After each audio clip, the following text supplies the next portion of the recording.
Hello everyone and anyone who is watching this little tutorial. So we're going to go over Lab 14 for Franciscan University, Bio 134.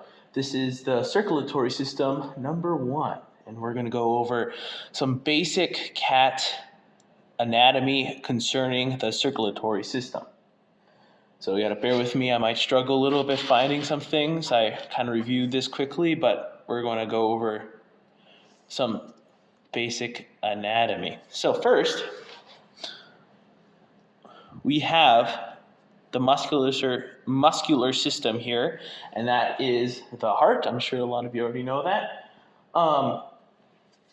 So there was a membrane surrounding this part, and that was called the pericardium. And the pericardium was split up into two sections. We have the peritial pericardium. I might be pronouncing that wrong, as I sometimes do with these things. Peritial pericardium. That was the outer section of the pericardium. So that was the part which covers. It's like a plastic wrap over the heart. And the next part that it is kind of on here still is the visceral pericardium. So that's kind of like there's a shiny, kind of glossy membrane which covers the heart. So we removed most of the pericardium, the peritial pericardium. So the heart is split up into two major functions. We have ventricles, and what ventricles do, they're on the bottom portions of the heart, and what ventricles do, they squeeze blood into certain areas of the body, which we will go into. And what the top sections are called, those are called atriums.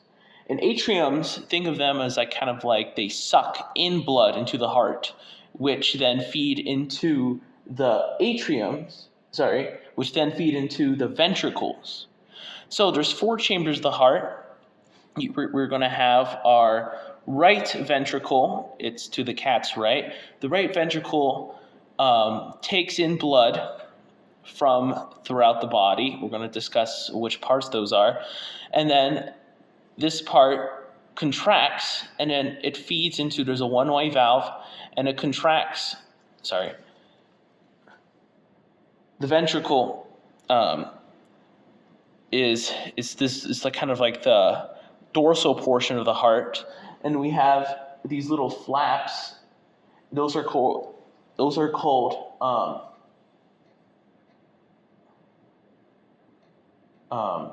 auricles. So these little flaps here, you see, it kind of looks like earlobes, kind of. These are called auricles, and are on both sides of the atriums. So these two things. Sorry about that. So blood comes in.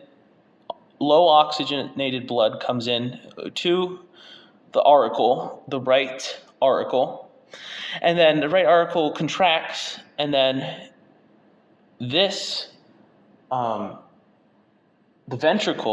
right ventricle contracts, and then blood is then directed towards, the low oxygenated blood goes to the lungs through a pathway of vesicles, and then it comes back towards, it gets sucked in by the left atrium, and in the left atrium then contracts, and it goes into the left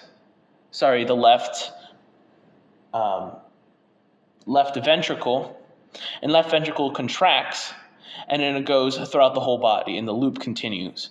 So an interesting note here, you can kind of see how the right ventricle is kind of more soft and pliable than the left ventricle. This is because that it does not require that much effort by the heart to put blood from this area to the lungs than it does it requires much more force to pump blood throughout the whole body. So that's why the right ventricle is way more tough and like meaty and more stout compared to the other parts of the heart.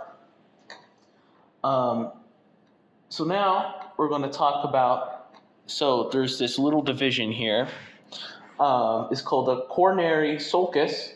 It is the groove. So if we open, so like we talk about this little flap here, which belongs to the auricle, which belongs to the atrium. The auricle is like the little earlobe flap here. So this little groove here, like this little line, that is called the coronary sulcus. It is the groove that marks the border between the right atrium and right ventricle. It has this like a little divider you have to know. So we're going to talk about the pulmonary trunk. So pulmonary, that means relating to the lungs. So that is the vessel. I'm going to point it out here. So it's going to be a vessel which carries oxygen or blood away from the right ventricle and directly to the lungs. So that is going to be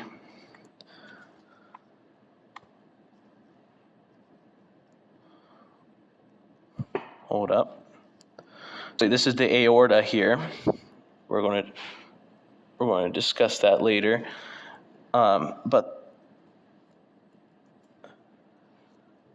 But the pulmonary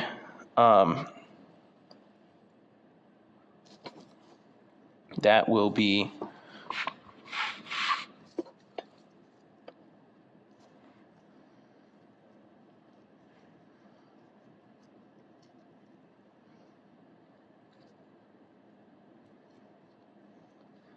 this right here. I want to zoom in, sorry. So there's this little projection here that comes from the right atrium, the right ventricle. And you can kind of see that it's kind of hard to see exactly, but it's like this projection and it goes down towards the lungs. It's like the first, it's kind of like, think about it, it's like the first kind of section here. It kind of like tapers off, and it goes down, and there's this, and it transports blood, the first step, into the lungs.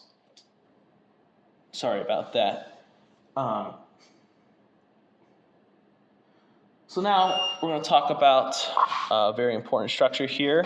It's called the aorta. The aorta originates from the left ventricle, where the pulmonary trunk originated from the right ventricle. So the left ventricle is going to be pumping out blood to the rest of the body to get oxygen to those areas. So the aorta is pretty thick, and it needs to be thick because it needs to hold on to all those, to all that blood pressure which is coming from the left ventricle, which is going to be pumping out blood at an immensely high pressure. So now the aorta is split into multiple sections. So we have the ascending aorta. It's this section here. It's like this tiny little section here, which is going up. And then you have your aortic arch. The aortic arch is kind of like, it's bending. There's actually some connections here we'll go into. It's bending, and then you have your descending aorta. So your descending aorta is the part which goes down into the rest of the body. And then we have there's an aortic, the descending aorta is split into several sections, 2 sections actually. So you have your thoracic aorta, which kind of goes into like up to here when it hits your diaphragm, and it continues going, and then you have your abdominal aorta, and it keeps on going down here to your abdominal region, or in this case, the cats. So now we're going to talk about, so that's like the main artery which brings blood from the heart to the rest of the body. So then we have, so the heart itself needs a blood supply. So we're going to zoom in. It might be a little hard to see. So you have on your heart parts called coronary arteries. Not sure, it might be hard to see. So like these kind of like these little red lines. In your coronary arteries, so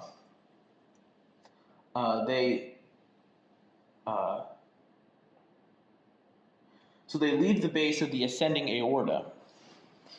So that's your ascending aorta here, and then they connect around here, and then they deliver blood to your heart so it could function properly. And then we have your coronary veins, and then it's there's these little blue sections right here. As you could tell, it's kind of scratched up this heart. But your coronary veins, so they bring they bring blood away from your coronary arteries, and they drain into something called your coronary sinus. It's going to be like back here. It's hard to see. I had a hard time locating it, but anyways, your coronary sinus is a ridge which drains your blood from the heart, and it empties into the right atrium. So that means it's going to empty. So the blood collects after it's delivered to the heart, back through the veins. Is going to collect somewhere back here, and then dump into the atrium. So it could and then the blood can recirculate. So now we have, we're going to talk about some veins. So the veins which go into, besides that, we talked about the coronary sinus. That's a vein. We have the post cava and the pre-cava. So the post cava is also known as the inferior vena cava. It is a large lower vein entering the right atrium. So if we look here, we're going to find it.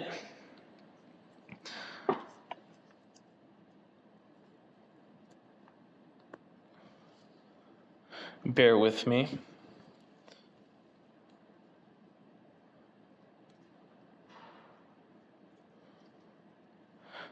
So there we go. So you have this, it's blue because like the latex is in there. So we have the inferior vena cava. So it's connecting to the right atrium, and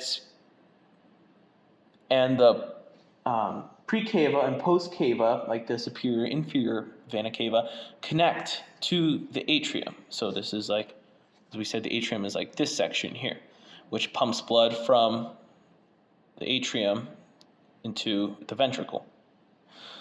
So now, the more visible section here is what we call the pre-cava, and it's called the superior vena cava. So superior vena cava is the large upper vein entering the right atrium. As we said, it's kind of like the pair to the inferior vena cava. We have the superior vena cava. And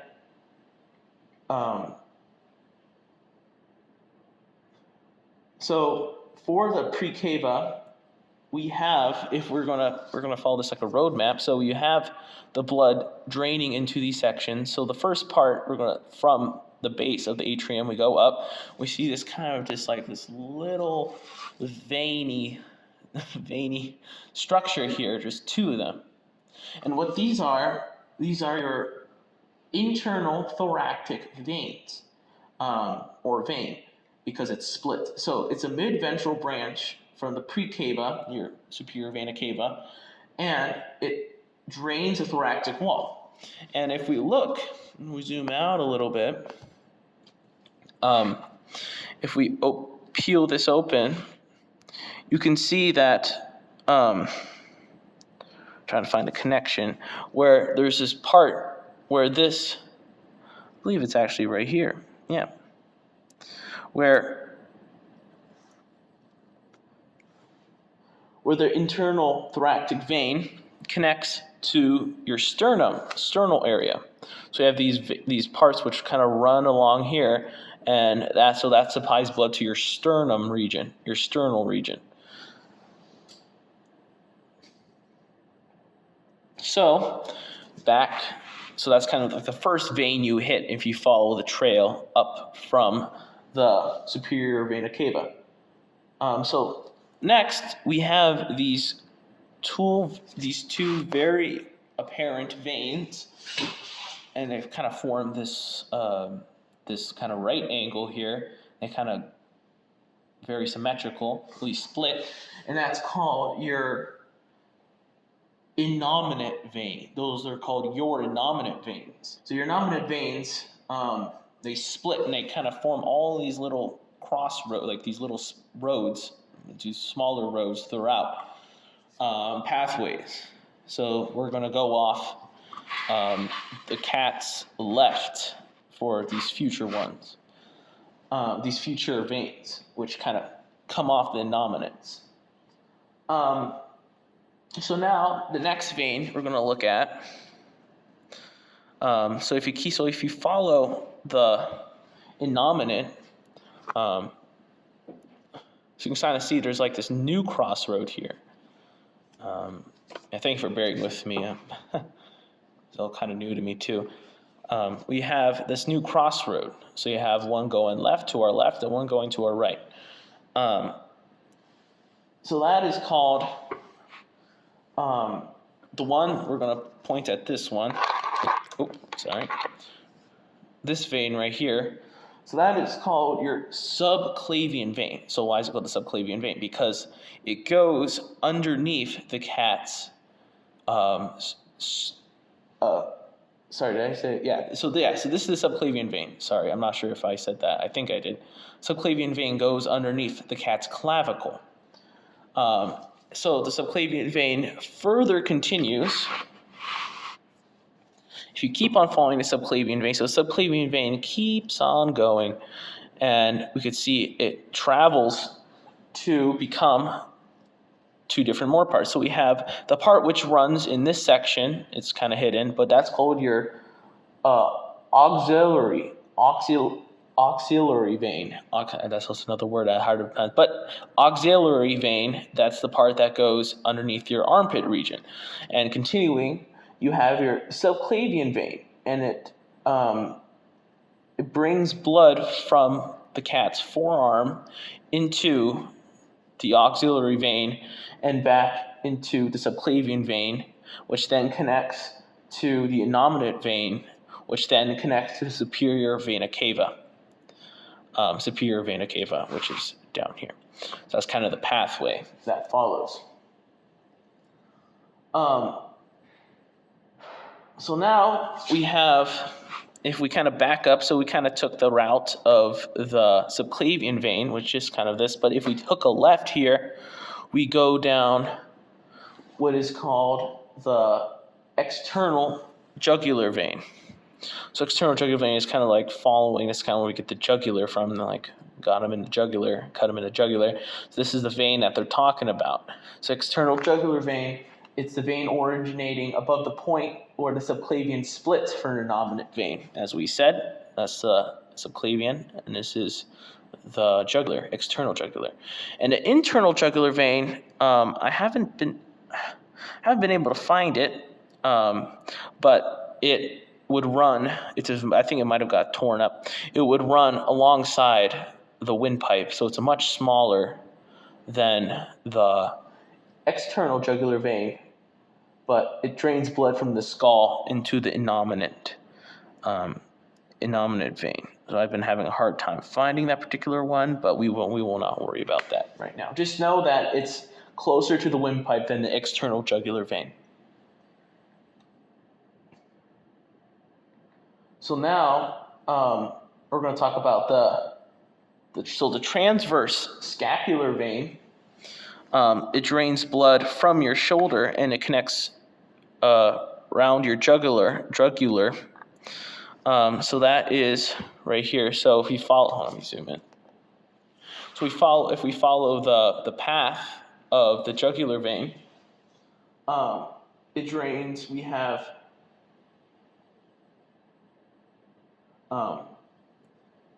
this vein which drains from the shoulder region, so it's like deep in there. And you have this particular little vein, and that's called your transverse scapular vein. So it drains into the shoulder, and empties into the external jugular. So that's the external jugular here, like the one that's going down. Now we're going to talk about the vertebral veins. So the vertebral veins is a pair of veins coming out of the vertebral column and innominate veins on each side.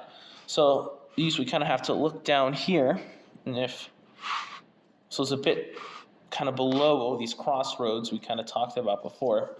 And then we have this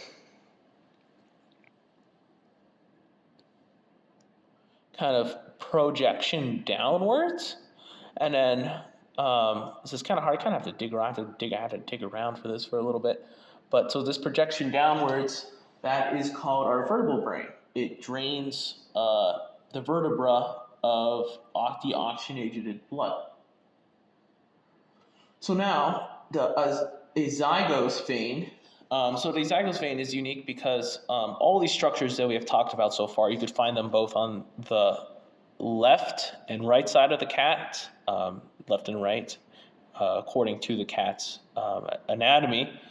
But this particular vein is a singular vein we're going to talk about that enters the dorsal part of the precava, the superior vena cava, which is also known as the precava, and then it runs down the ventral side of the vertebra. So this was also kind of a mystery for me to find last time. I have to dug through this cat. So we find it.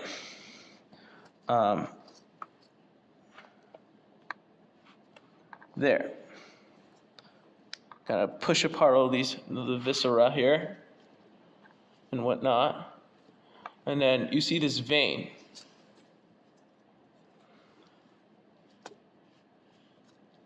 Trying to make it as visible as I can, but so there's this vein that runs down, kind of behind everything. And you kind of have to fish it out, and that is called a zygos vein, and that helps. So this connects to your intercostal veins, which we're going to quickly talk about, which run through your rib cage. So if Miss Lombard kind of has to really yank apart this stuff and point behind all the heart and the lungs, it's 90% going to be a zygos vein. That's a pretty good indicator because I had to dig for this too. So now we'll talk about your intercostal veins. So amongst your rib cage, you have all these.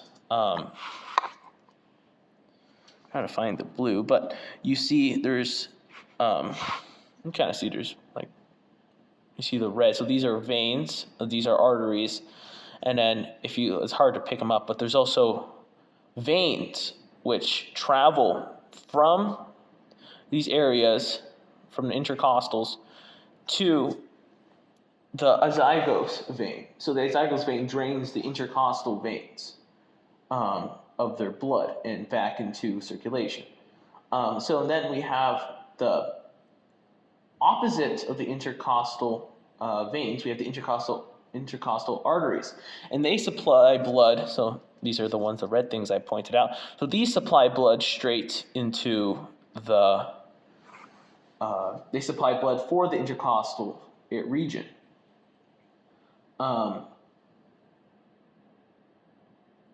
So now we're going to discuss more about some arteries. We went over a lot of the veins. Now we're going to talk about arteries.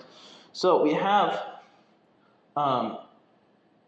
so this focuses a lot on our map of the aorta. as we discussed, the aortic arch, these two protrusions, which come from the aorta. So these have not been really injected with much latex, so it's really hard to see. It might be hard to see, but I'll try to describe it as much as I can. So we have on our aortic arch two main projections. First off, we're going to talk about the subclavian artery. So let's try to pick it out here. So it's this thick band right here. So that is your subclavian artery. And subclavian artery is kind of the opposite of the subclavian vein. It brings blood to the cat's arm. And we don't need to know much about sections of how these divide into. Just know that this is the subclavian vein. And over here, this part's kind of funky because there's not much symmetry to it. We have the innominate artery. So like as we have like these innominate veins, we have the innominate artery right here. So this is your innominate artery. And it branches into three different sections. Let me find something to point at it. It's divided into three different sections. So we have, use this pencil. So we have your left subclavian artery. So it's kind of like this third projection on the far left of us, to your left. And then we have these two carotid arteries. I'm not sure if I'm pronouncing that right. Carotid arteries. And these arteries bring vital blood to your heart, to your head. So these are your carotid arteries, your common carotid arteries. And you can tell they kind of, if you keep on following them, they keep on going up. They fall real close to the trachea. So like these are they pop out at you kind of really quickly when you open up the cat. At least when I opened up the cat. So yeah, and also these are cool because in us we check if we put like, let's say if like the cat was still alive, if we put our finger here, this is the part like up here. This is the part where we would take the cat's pulse. I guess if we were to take it from the standpoint of a human, because we would take our pulse from the carotid arteries. So next up, we're going to talk about the internal thoracic arteries. So this is very similar to a vein we talked about insofar as they're related. And that vein was called the internal thoracic vein. And then the opposite of that, we have the internal thoracic arteries. So this was the internal thoracic vein right here. It's kind of like this little thin guy right here. And the internal thoracic arteries come from the subclavians. So here's one right here. So it's kind of hard to tell, but this is the right subclavian vein and artery, and this is the right internal thoracic artery, this little guy right here. So that protrudes. And what this guy connects to, he connects to this internal structure on the sternum. Sorry, that was a brain fart. So this brings blood to the sternal region, and this part takes away blood from the sternal region. And lastly, we're going to talk about, so we have the vertebral artery, so it arises from the dorsal surface of the subclavian and follows a foramen towards the vertebral column. So, so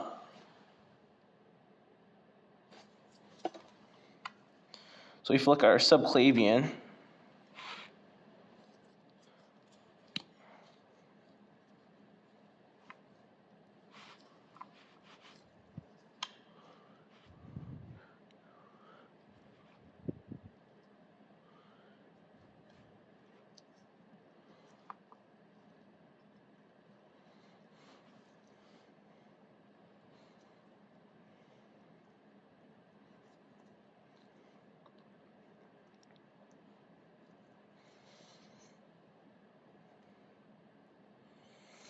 yeah. So our subclavian, let me zoom in on that. So this is actually really cool. So you kind of see this. So there's two. So we have a vein here and an artery here. So this is your vertebral artery. So that's delivering blood to your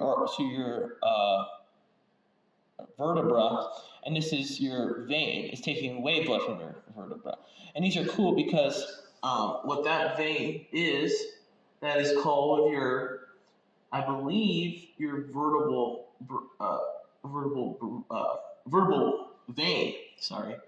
And this is your vertebral vein, and this is your vertebral artery. And they kind of go in, they kind of jut down. It might be hard to tell here, but they visibly go down. They're kind of parallel to one another, and then they feed blood in and out of the region of the vertebra. And the vertebral artery comes from the subclavian. So this is the left subclavian here, and it connects to like the aorta right here. That's the left subclavian. So yeah, so there you have it. There's the calf for you. Sorry if it wasn't too clear, but this is just a little review session, and yeah, good luck.